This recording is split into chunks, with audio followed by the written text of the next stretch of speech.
Are you going places or left behind because you don't have a travel companion? Listen to how you can travel more independently. Dr. Travelbest will bring you the best answers, tips, and hear mistakes so you can benefit.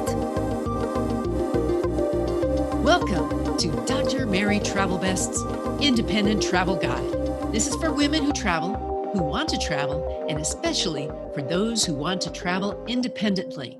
What's on your bucket list?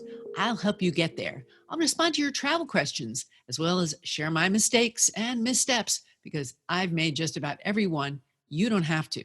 I wrote and published the world's first guide to independent travel, and I want to help you make your trip the very best, like Travelbest.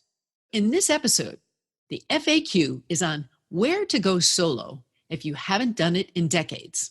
Where to start? The destination is Incheon Airport, Korea. My mistake is sunburn, and the travel advice is about immunizations. So here's the FAQ. Donna asked, quote, I'm 58, married with 2 kids in college, and I haven't traveled solo since my early 20s, but would like to. What is your recommendation for a good place to start? I like a little bit of adventure, but I'm not sure if I would go for it alone. I love the ocean and hiking. Any thoughts or advice? Welcome. Well, Donna, Dr. Travelbest has some advice for you and welcomes input from others too. If you love the ocean and hiking, I would spend some time in Mendocino County, Northern California, not too far from the Oregon border, about 3.5 hours from Sacramento, and go to the beach as well as the redwoods for some great hiking. Yosemite National Park is also a very nice destination if you want to explore some of nature's best. So pick the time of year when it's not crowded, for example, May or October, and you can find lots of things to do there. Another place where I love to visit is my home state of New York, where you can visit the beaches on Long Island and take long hikes along the seashore or inland. So here's an idea, Donna. You could also pick places that are not too far from your kids in college, so you can tie in a lunch or dinner with them while you are traveling too. They may even want to join you for a swim or a hike, depending on where they are.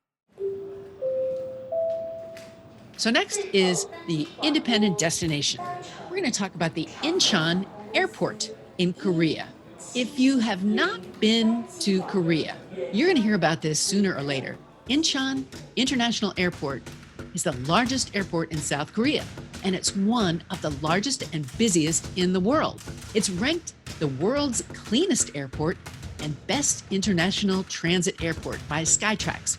It has a golf course, a spa, private sleeping rooms, an ice skating rink, a casino, indoor gardens, a video game center, and a museum of Korean culture.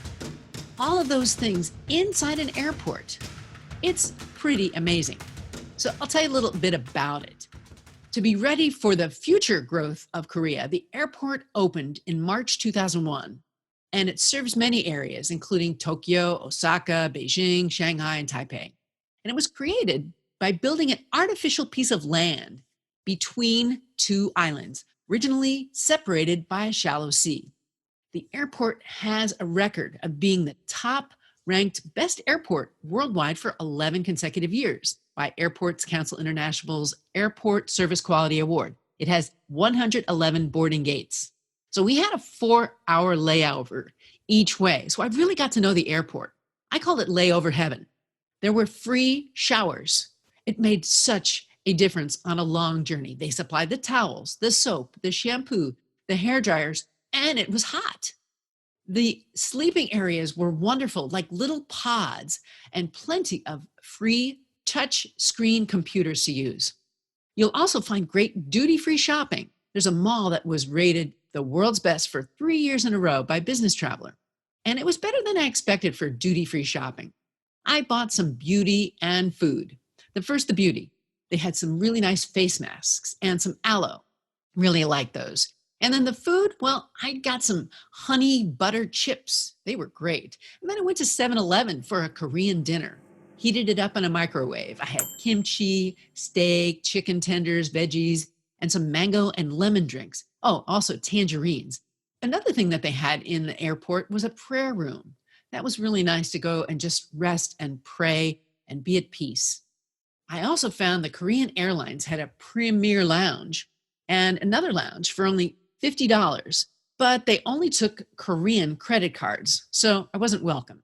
They had some delightful music. They had a baby grand piano and professional musicians, but you could also step up to the piano and play it yourself, and the sound was amazing. They had a beautiful cultural center. I designed my own keychains. It had like a nice mother of pearl. And the Experience IT Center had a virtual reality race car and some virtual reality flying. Yes, I was sleep deprived when I went through there, but it was quite an airport. Today's mistake. Today's mistake is sunburn. I seem to get sunburns all the time because I got Irish skin. Even when I think I'm covering up, I miss spots. So don't be like me. Prevent your burn. Why? Preventing sunburn can literally save your life. You can lather up before you go out, even if it's cloudy. And today's clothing has an SPF number. So that's a good thing to shop for. If you like to hike, be sure you cover your neck area, even if you're wearing a hat. Sunburns, especially if you have fair skin, can be painful and prevent you from enjoying your travel. So take care of your skin. It's your biggest organ. Don't be like me. Sunburns cause DNA damage to the skin, accelerate skin aging, and increase your lifetime skin cancer risk. So, in fact, 5 or more sunburns in youth increases lifetime melanoma risk by 80%. So here's today's travel advice. I spent a month in China years ago, and there was a serious outbreak of hepatitis, but no vaccine. So I want to talk about immunizations. The advice that they gave me there was not to eat out or shake hands. And that was impossible as I was on my own. So travel immunizations can be useful before you go on the road. Ask your physician if they know the immunizations for the region or look it up. Your pharmacist might have some information too. If you want to get a consultation, Costco now offers this at costco.com/pharmacy. For a fee of about $40, you can get a web-based consultation with a travel medicine physician. And if you input your medical history and your itinerary, then you get an email confirmation of the recommendations. So before you schedule your immunizations at the pharmacy, you can do this ahead of time. So it's new, and if you use this service, let me know. I recently got my flu shot there, and that's where I heard about it. So thanks for sharing this edition of the world's first guide to independent travel. If you want to know more, just search Dr. Travelbest. And every podcast channel, you'll find us. Helping women travel best is my goal. Send me your travel questions, and I can help you and others too. We're on all the social media. I'm looking for you to travel best. So go ahead, let me know. What's on your bucket list? What's on your travel bucket list? Tell the doctor and her team of women who travel the world seeking the very best. Dr. Travelbest, that is.